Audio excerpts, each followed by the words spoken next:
Amy Goodman. The viewpoints expressed in this program are the opinions of the people expressing them and are not necessarily those of Fresh Air Incorporated, its staff, or its board of directors. Hi, this is Al McFarland, host of The Conversation with Al McFarland. You're listening to 90.3 FM, KFAI, Minneapolis.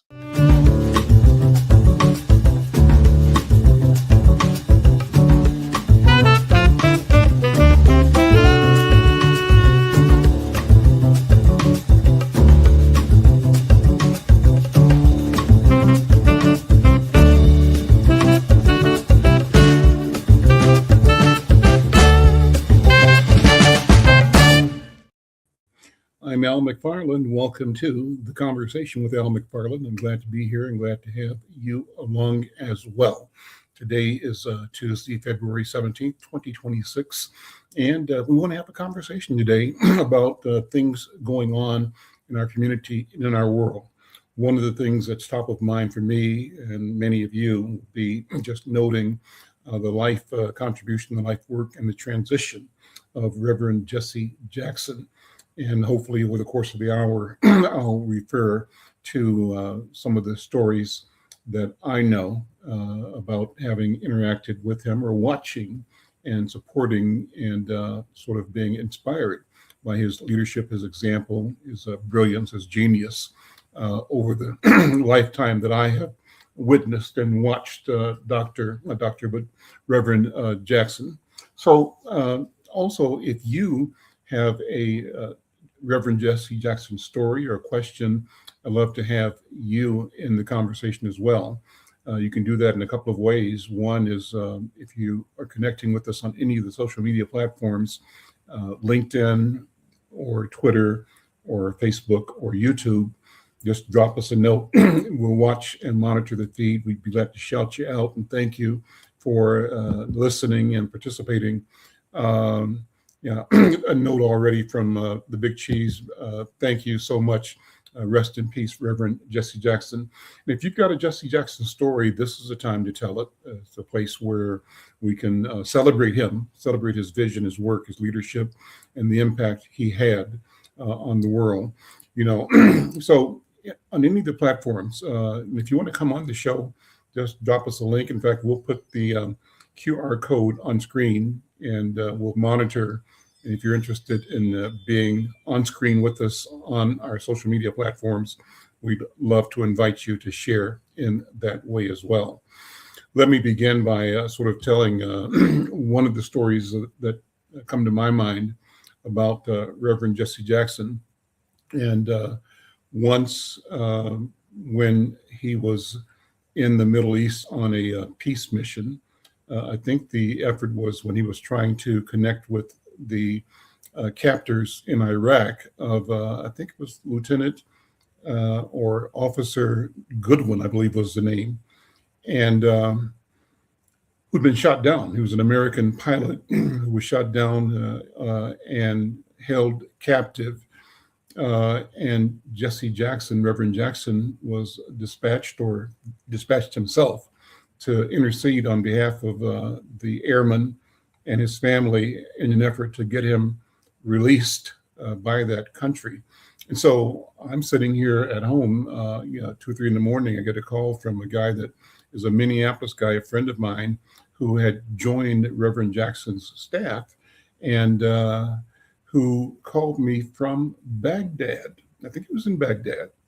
And I picked up the phone. Hello, how you doing? He said, Al, that's Jeffrey. I said, hey, Jeff, yeah, I'm calling you from Baghdad. I'm here with the Reverend, and we're here trying to get a release of an American airman. You know the story. I said, what? I couldn't believe it, but I knew that Jeffrey had been hired by and brought on staff as a supporter, intern communications supporter for Reverend Jackson. So I was just quite amazed. And you can imagine that it made me sit up and try to listen, because I think the purpose of the call from my friend Jeffrey was to say, we're here in a precarious situation in Baghdad. We don't know what's going to happen. And I just need somebody to know I was here in case this activity goes terribly wrong. And it was amazing that I had the connection with him. He had the connection with me, and that I got the call to at least be a witness to the fact that he was operating with Reverend Jackson in Baghdad on a mission to secure the release of a U.S. airman who had been shot down. Well, if you have Jesse Jackson stories, I'd love to hear them. I've got more that we'll share over the course of the conversation, and love to get a sense of what your stories are, your reservations, your criticism, your praise. I think all of that is appropriate. It's a conversation we simply must have. We cannot remember. We must remember. We cannot forget. That's the point I'm trying to make. I want to go now to a guest who has been with me on several occasions and who is planning with me to do more conversation about the U.S.-Cuba relationship and other relationships of countries that are experiencing and have experienced colonialism, U.S. and Western imperialism, and who still experience stress as a consequence of U.S. policy. Greg Klawe is here. He's with the U.S.-Cuba Committee. Greg, you can tell me the proper name for the organization. I just know you as an advocate and as a person who's passionate about justice and justice for the Cuban people and everybody around the world that's been impacted by imperialism, by the greed. So, Greg, good afternoon. Welcome to the conversation. Good to see you. How you doing, man? Bring Greg in. Let me bring you on stage because I see you in the background. There you are. How you doing, man? Good. Yeah. Good. Thank you, Al. Thank you for this opportunity. Yeah. I think Minnesota can really relate to what is going on in Cuba. Of course, we experience it with a healthy society, with all the tools that we need to keep things going. But Cuba has been a victim of over 65-year-old blockade that has blocked them. It's like going to your bank. You no longer have access to your bank account. It's like going to the gas station, and the gas station sometimes doesn't have any gas. It's like, you want to turn on the lights, but there's no electricity because all these resources are being blockaded by the United States financial system and military system from getting to Cuba in hopes, as the Mallory Doctrine stated in 1960, to starve and deprive the Cuban population from economic prosperity and drive them into chaos and revolt against their own government. And today, what we see with the oil blockade and the dire predictions of what the Cubans will be facing, we see the most severe extension of that policy.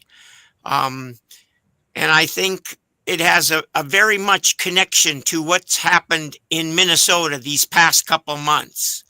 And I'll go through that in a few minutes. But I just want to say to people that the fate of the Cuban Revolution is inseparable from the broader historical context between domination and emancipation, between empire and sovereignty, between a world ordered by profit and power and one grounded in human need and collective dignity.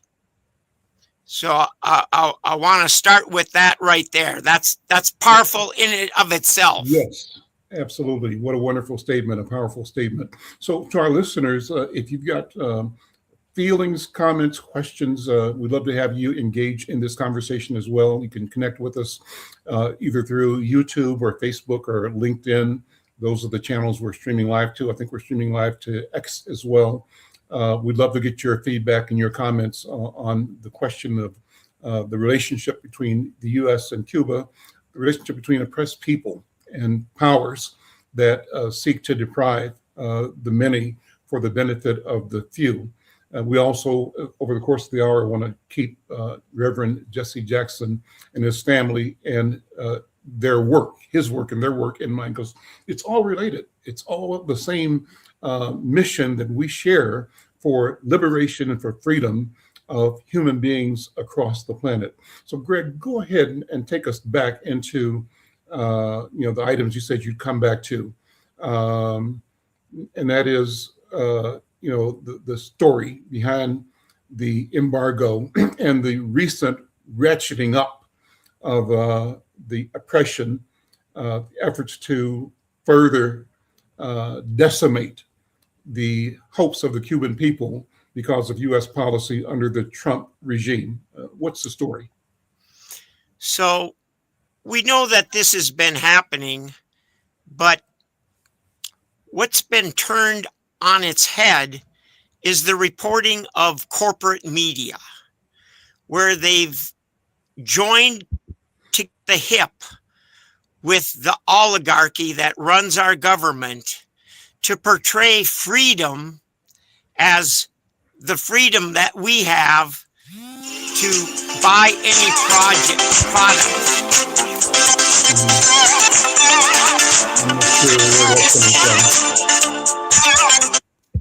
Excuse me.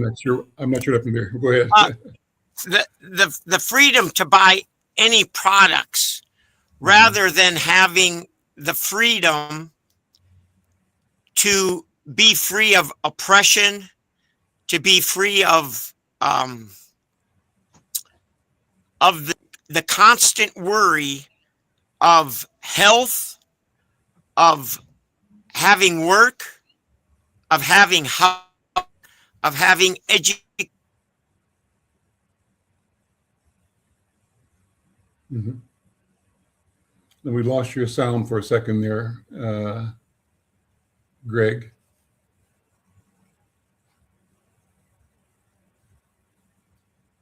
There's no one. Let's try it again. We lost your sound for a second.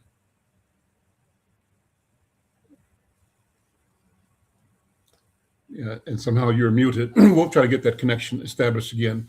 But it's an important topic, and we are working to actually, in the next week's program or following, talk with people on the ground in Cuba, people who have the ability to sort of share what their daily experiences are and how this intensification of the oil-driven and other policies is really decimating, creating difficulty for people. I think Greg is back. Let me bring you back in, Greg. Okay. All right. Yeah. Sorry about that. So the corporate media has turned everything on its head, so that freedom is not the freedom to worry about your everyday existence. You know that the Cuban people have universal health care, universal education, guarantee to housing. It's written in their constitution as the universal human rights platform is set for the rest of the world. That's where the rest of the world is headed, except for the United States.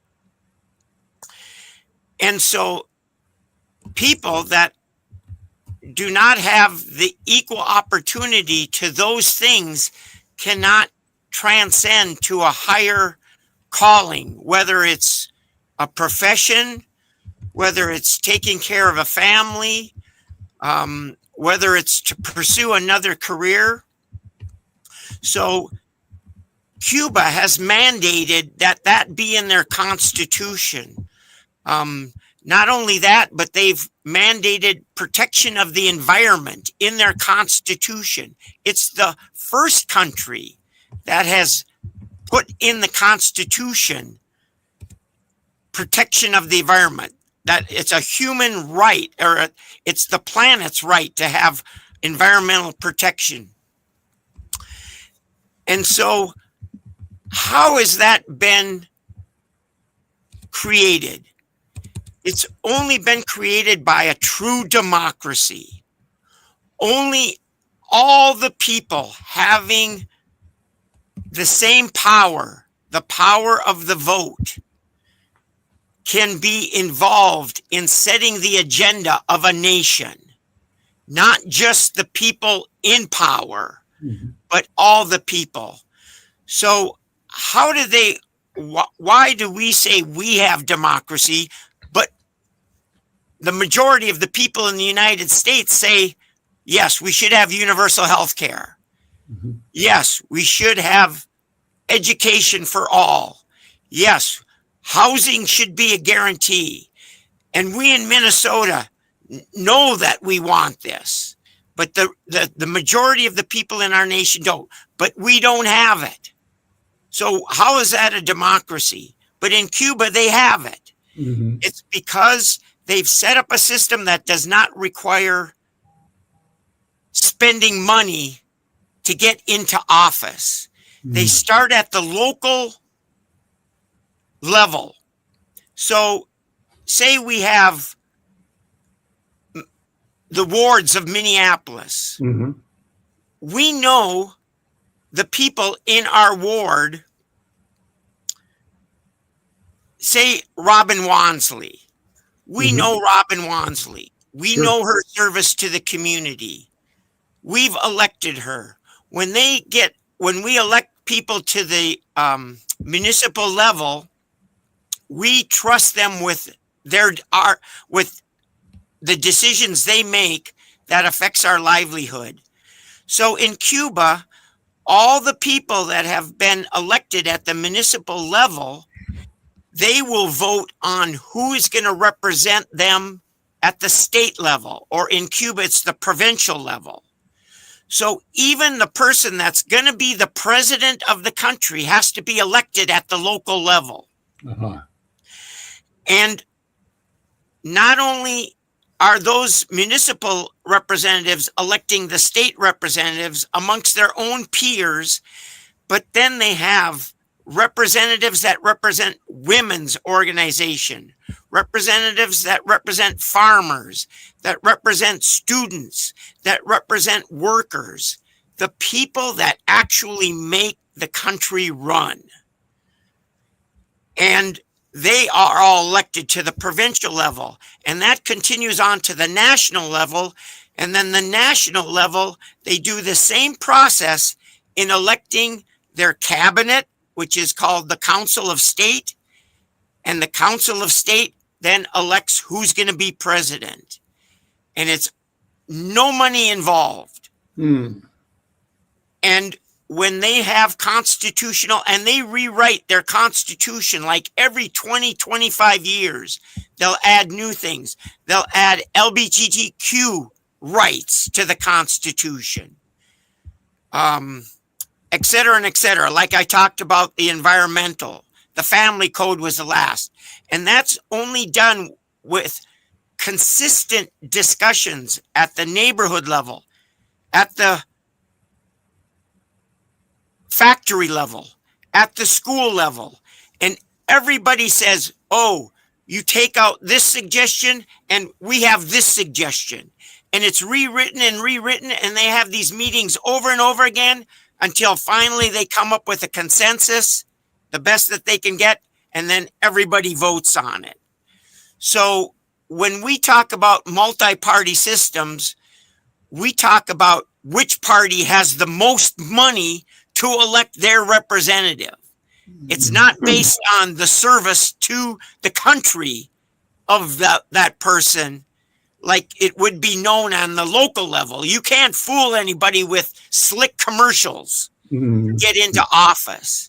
So to me, they've set up an example of democracy that's different in ours. And I don't think we can tell them, I don't think we can tell anybody that our democracy is better than anybody else's.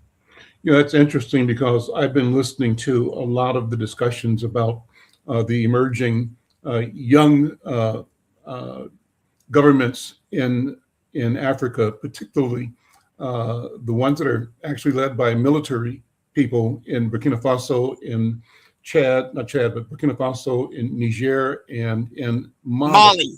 Mali. They call themselves the Sahel. Alliance of the Sahel. Yeah. Alliance of the Sahel.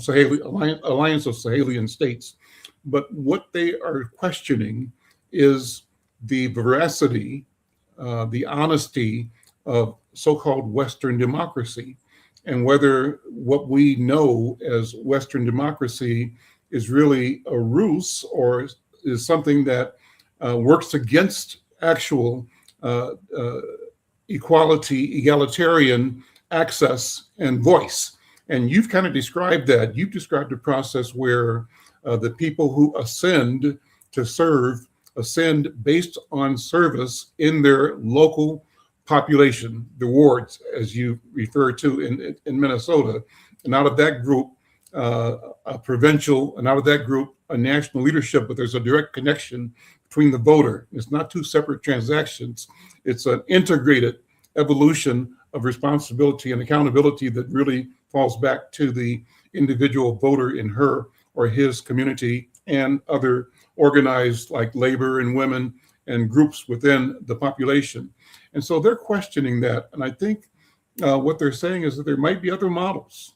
We shouldn't just blindly accept this idea that what we've been told is democracy is the end all and be all, that there may be other ways to define and describe democracy itself that could be better, that better serve the principle and the spirit, the idea, and that we should examine whether the practices of the culture, you described it as the oligarchical culture, actually belie the notion of freedom and democracy. If that freedom and democracy that's being offered or proposed does not include healthcare, does not include education for everybody, does not include employment for everybody, does not include housing for everybody, what is it really but a system, a feeder system of privilege and lack of privilege that ultimately is in its nature a patriarchal system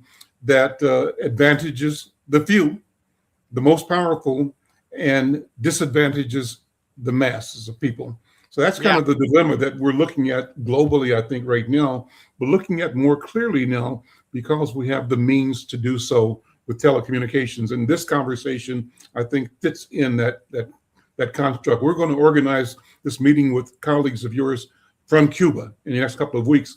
So go ahead. What are your thoughts?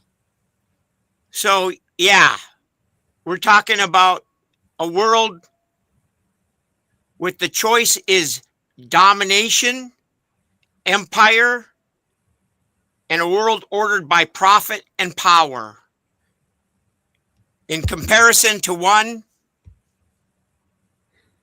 a world of emancipation, a world of sovereignty and free will, and a world grounded in human need and collective dignity. And I think in Minnesota, we are beginning to realize that we are connected with the rest of the world, with Cuba, with Venezuela, and with other countries, as you mentioned, in Africa and the Middle East that are under the boot of these powers. Now, it first started, one would go back to those fake videos of the Somali childcare. So they, with their fake propaganda, they created a reason which they called corruption, stealing resources, which then propagated ICE to come in. Mm-hmm. ICE was the thugs that they hired, just like they hire in all these other countries to create this incident in the streets that would justify using violence. And then, so they're creating that narrative that legitimizes militarism and chaos and sanctions. Sanctions that cut off, just like the administration, and I'm saying this happens under Republican and Democratic administrations. It makes no difference. They're both parties of power and domination. But they tried to cut off our child care funding. They tried to cut off our food stamp funding. They tried to cut off our health care funding. Those act like sanctions against, and then they made it so that people were afraid to do their regular daily things. They cut off our avenues of economic prosperity. So this is the same thing that happens in all these other countries and has happened in Cuba for over 6 decades. Now, how is it that a country can withstand those kinds of sanctions, those kinds of acts of violence for over 6 decades? They have to be together. They have to support each other. And we have to go back to the special period when the socialist bloc fell apart and the Soviet Union was dissolved.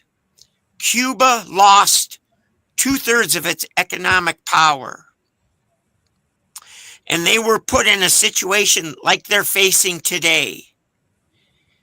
And at that time, it was known that the destruction of the Cuban Revolution would not be neutral, would not be a neutral event. It would be in a historic defeat for all those struggling against exploitation, racism, militarism, and imperial domination. And the Cuban people, there's just like when the Trump administration challenged the people of Minnesota. How did the people of Minnesota respond? In the streets. In the streets. In the streets. They responded by organizing. 40 below. Yep. Amazing. Their neighbors, Yep. to do the things, to bring food. Well, that's the same thing they did in the special period. They began to create those community gardens. They started to live without oil. Yes, they had to go back to simple living. They had to be with a lot of luxuries, but they were able to withstand that imperial assault of taking away their resources and rebound and come back again. They called that building of that community and that organization, that was called Operation Zero. Today, they have more resources available to them. They have technology. Their computer science and their means of creating new inventions is unknown in this country, but anybody that knows Cuba knows that the way that they've kept those 1950 cars running is genius. Is a statement to the perseverance of the Cuban Revolution itself. Those 1950s cars in the streets, that's a symbol of the perseverance and the strength of the Cuban Revolution. And today, they are getting solar farms and solar power systems, not only from China, but also we are raising money here in the United States to send solar panels to Cuba. And they're creating small businesses and industries to do just that, to convert the country to solar power. They're doing everything that they can to raise their own food.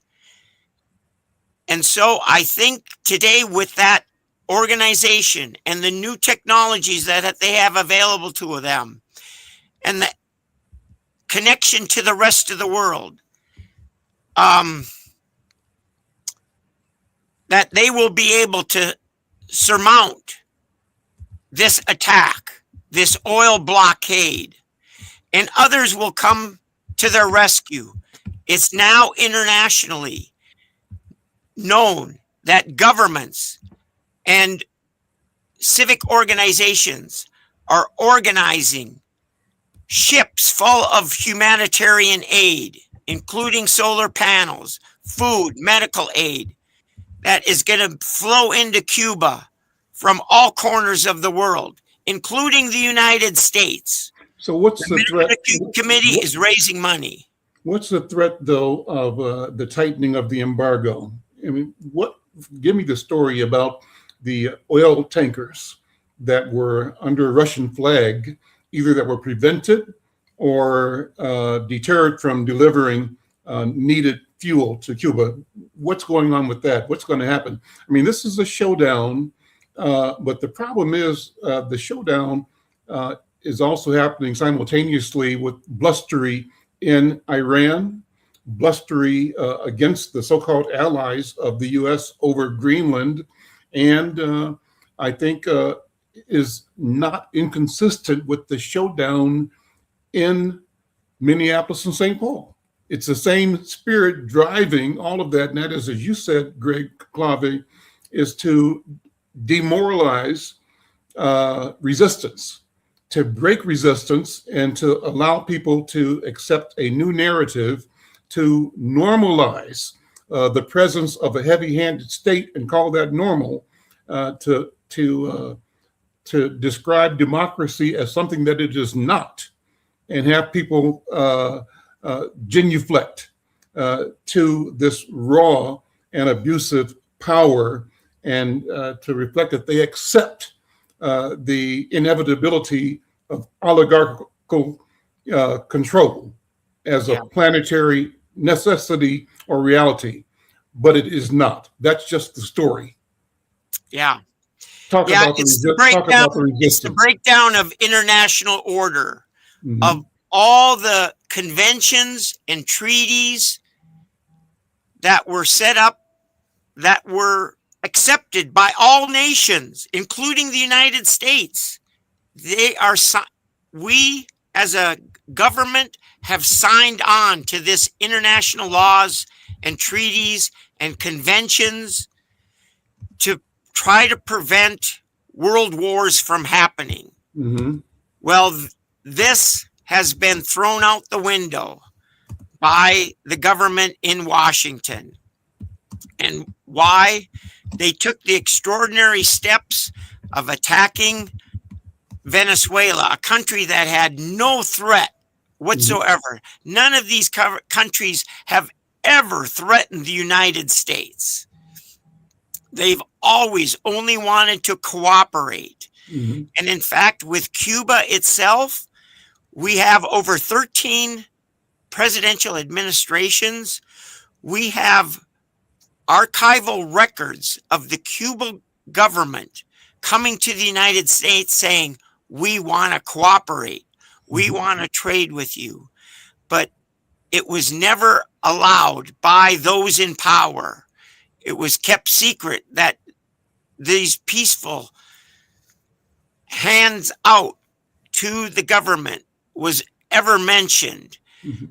It was all about taking Cuba back to be in the colonial influence of the United States, to be that Las Vegas, that tourism playground of the rich and powerful. And so, yeah, we have a breakdown of international order and the conventions of international treaties and conventions. And now we're coming to a showdown where Mexico right now is in negotiations to try to bring oil to Cuba like they've always done. Mhm. Mexico and the United States says, we will sanction you if you try to bring oil. And so the only country that has already been sanctioned out is Russia. They have nothing to lose. The United States can't sanction them anymore. And so they are preparing now to send oil. And because the United States has been pirating oil tankers from Russia, from Venezuela, to keep them from the global market, it seems likely that Russia will have to send naval ships with their oil tanker to break that blockade, which brings us back to the October missile crisis. 1962, I believe, right? 62? Yep, exactly. November 19th, the 13 days of October.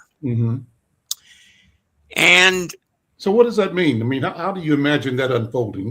What could happen? So I'm hearing that scenario is one that's likely, but really even that pales in comparison to what may be ahead with Iran, because of the dynamics are so much more compact because of the geography, with that community being in a powder keg of nations, right?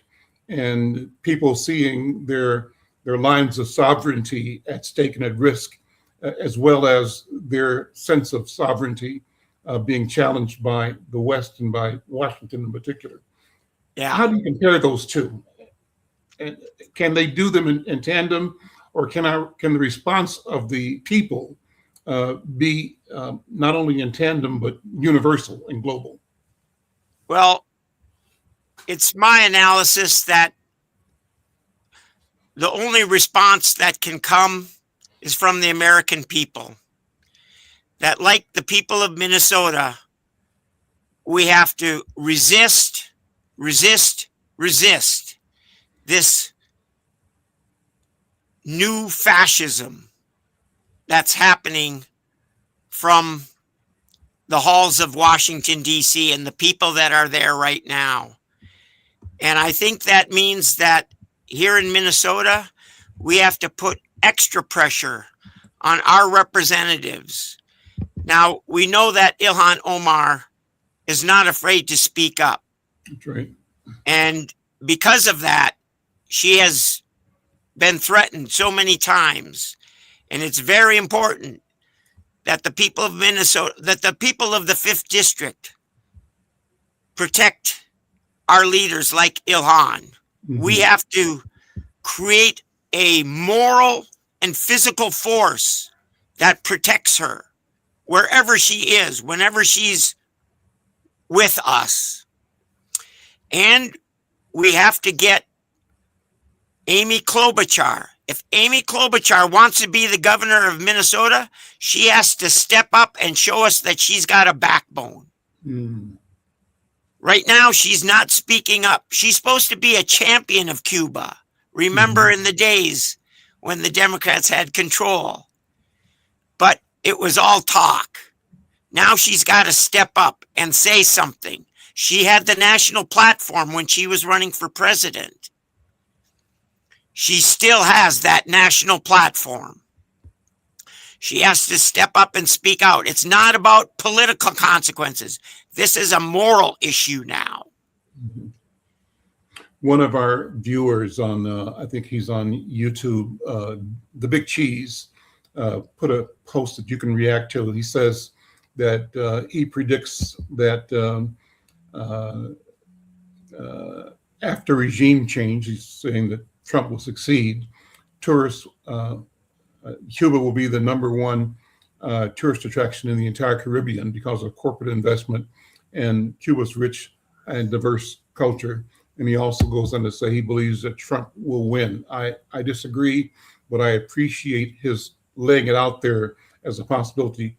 How do you respond to people that think that the Cuba's final erasure is a foregone conclusion? Cuba as a sovereign idea and as a culture, rather than as an appendage or colony a new colony of the U.S.? What do you think? Well, that regime kind of change thing. I mean, even when they attacked Venezuela, it did not change their regime. Mhm. Maybe it made them realize that the overwhelming military power of a bully can affect them, but they've changed their strategy.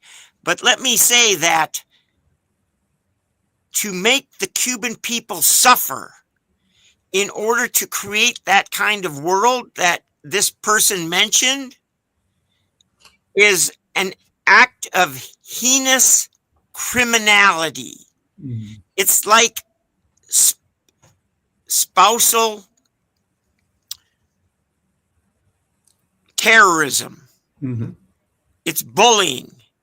And the fact is that we didn't have to do that for investment to be. Cuba is always welcomed investment. Mhm. They've always welcomed American tourists, just like they welcome Canadian and European tourism.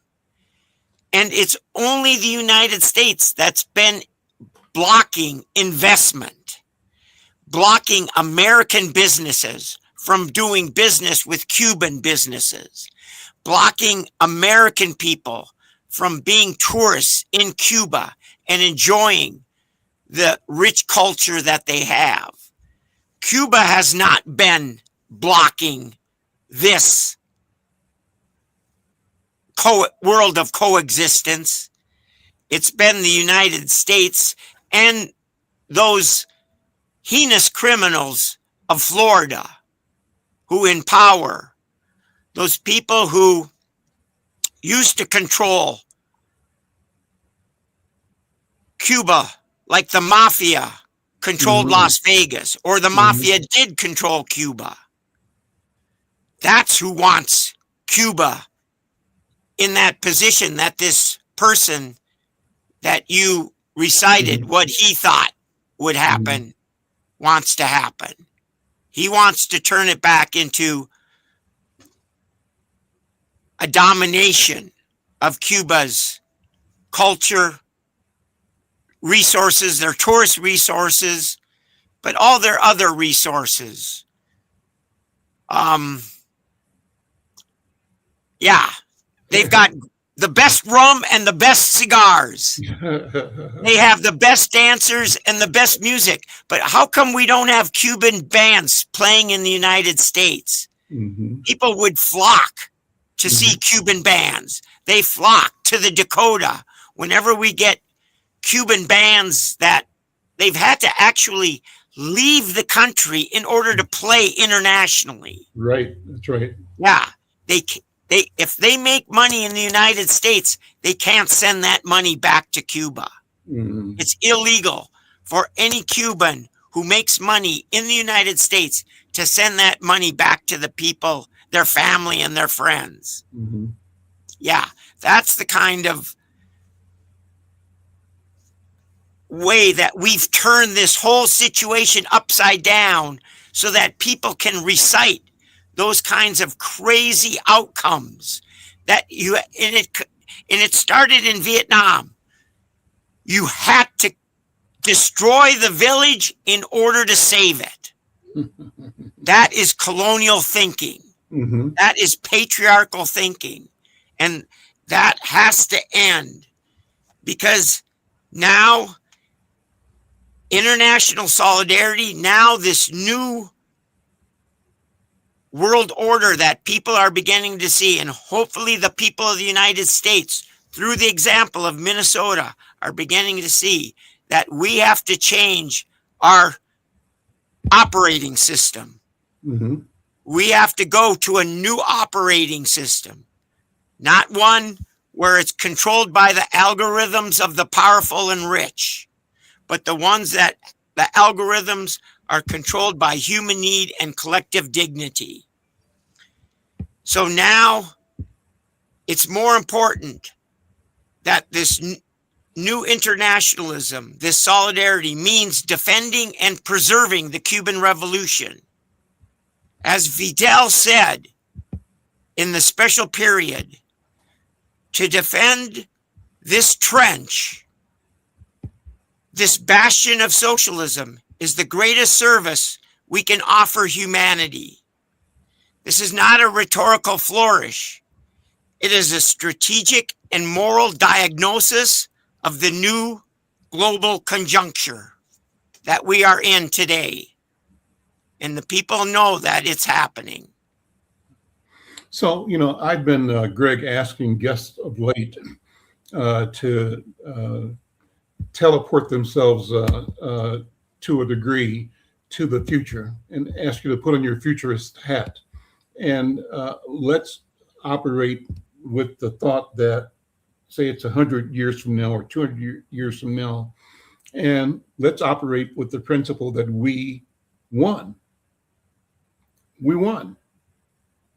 What does that mean? What would the world be like differently? Now, you've referred to the need and the desire, but let me ask you to state it again from the conjecture that we're looking, say, in the year of 2126, and we can say definitively that our ideas prevailed, that we won. What will the world be like differently from what it is today? What do you think? Let me say that the slogan of the Cuban people, a better world is possible. A better world where we have universal health care. Nobody is denied the health care that they need in order to be prosperous, productive. Everybody has access to education at all levels. People have guaranteed housing. The environment is protected. We began to go away to a new system of running our energy needs through natural forces, the sun, the wind, the waves, the heat of the planet.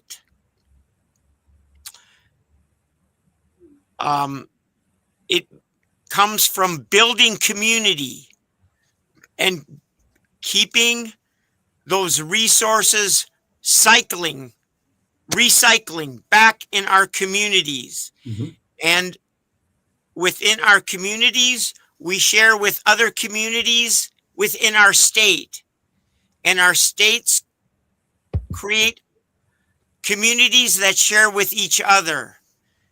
And so, just like Cuba has been a beacon for internationalism, remember, during COVID, they not only had the highest amount of doctors per capita of any country in the world, but they sent doctors to 40 nations to help them overcome and deal with COVID, including Western nations like Italy.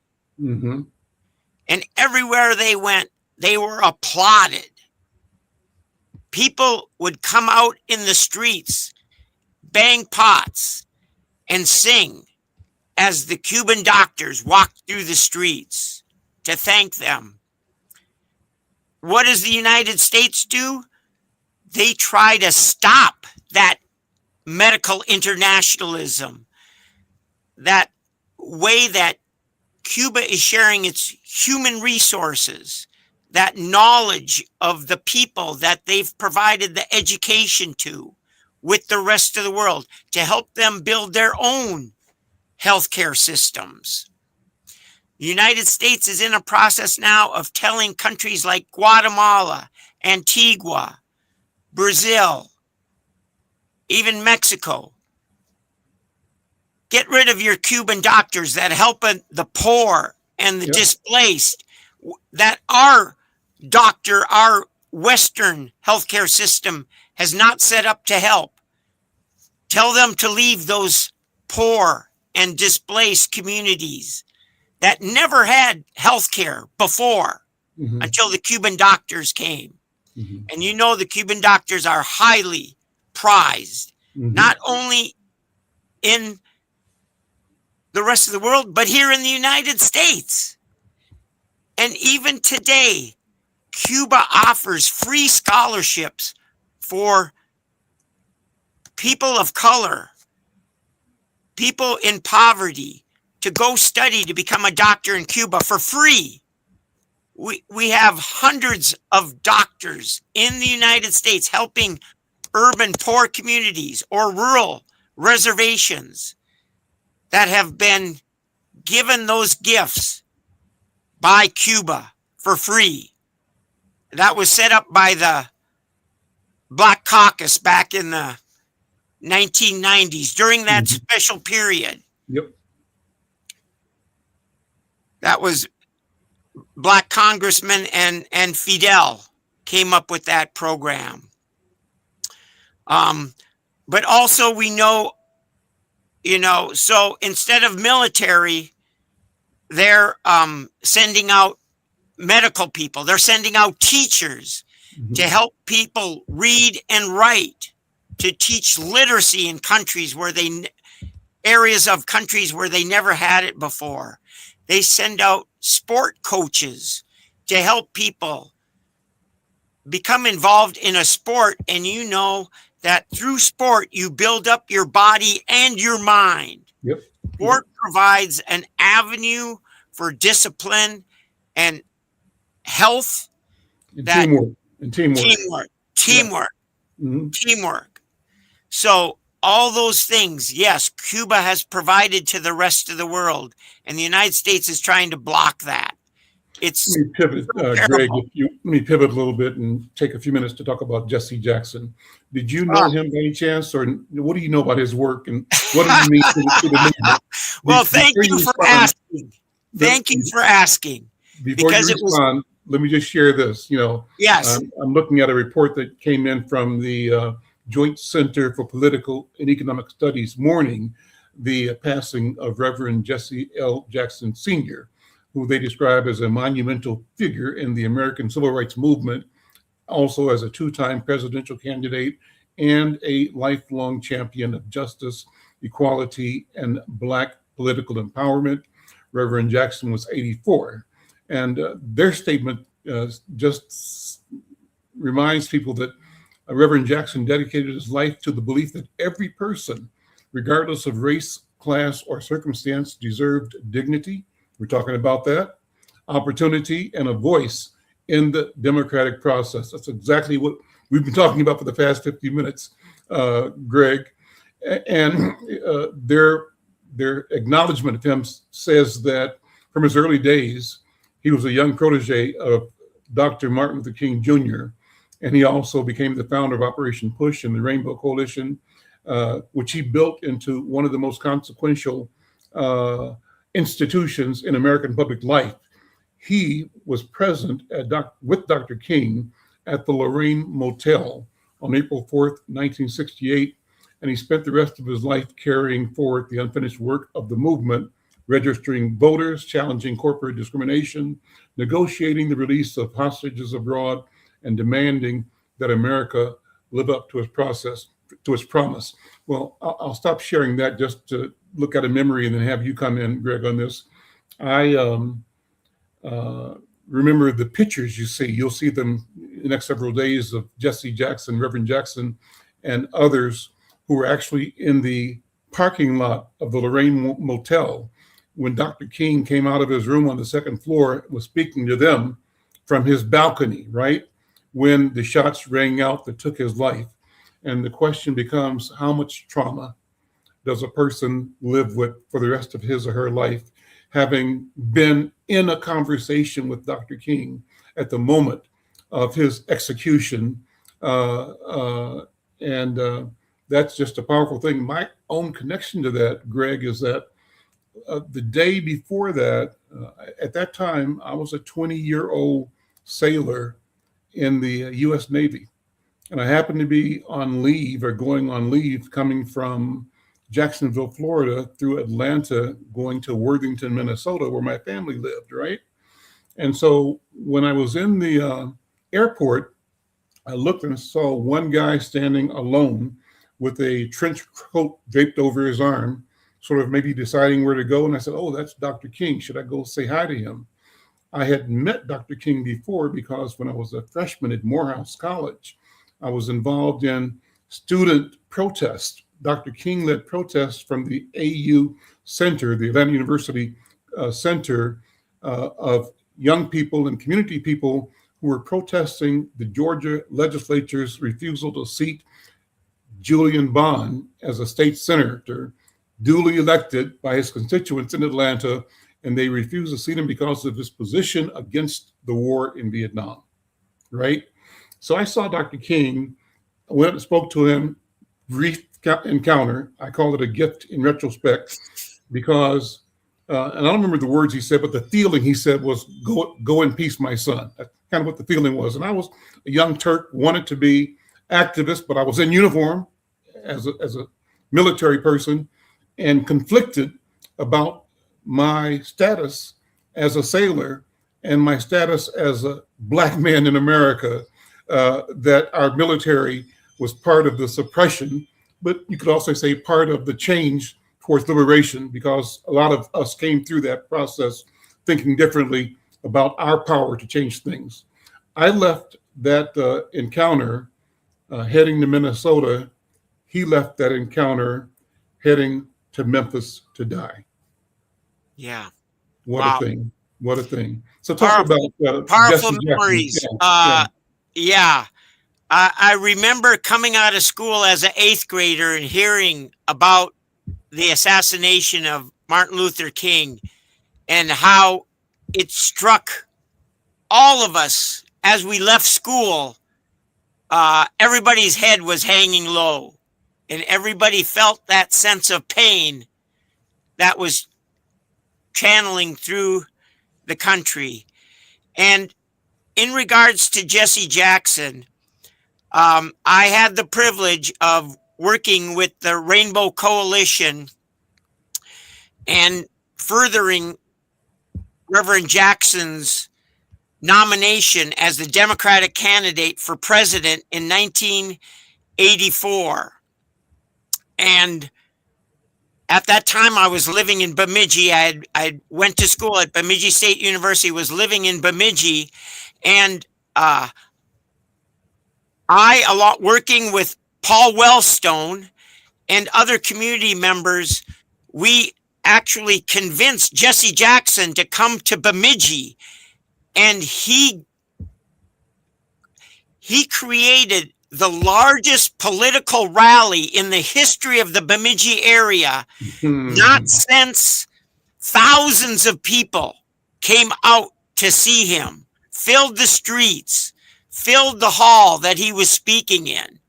They had to set up, microphones outside the hall. It was the largest political rally or demonstration not since the 1917 presidential election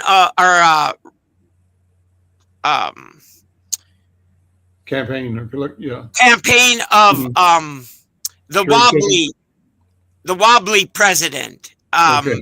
candidate. I can't remember his name right now, but not since then has there been such a big political rally. Mhm. And so, I had the privilege of being with Jesse at that time, and then being elected as a Democratic candidate to the national convention in San Francisco. And before my eyes, they changed the rules so that he would not get the presidential nomination. That's when they created the super delegates To make sure. that he would not get the presidential, because the Democratic Party is a supporter of the imperial legacy of the United States. Yeah, they go hand in hand. I also had a chance to meet with and talk to Reverend Jackson on several occasions. I actually was with him on his tour plane flying around Minnesota. Him and Paul Wellstone together. Making Yes, stops yes, in small towns. yes. I was part of that. Yep. Listen, Paul we're out and of time. Jackie, yep. What a wonderful conversation, Greg Clave, Minnesota Cuba Committee. Thanks just reflecting on these important issues and for reflecting on the life and work of Reverend Jesse Jackson.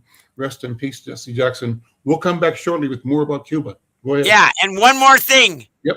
The Cuban Film Festival starts March 4th at the main cinema every Wednesday until April 1st. The Minnesota Cuban Film Festival, the 17th annual festival, is back. And we'll have it in Inside News. Thank you. I'm Al McFarland. We'll see you next time.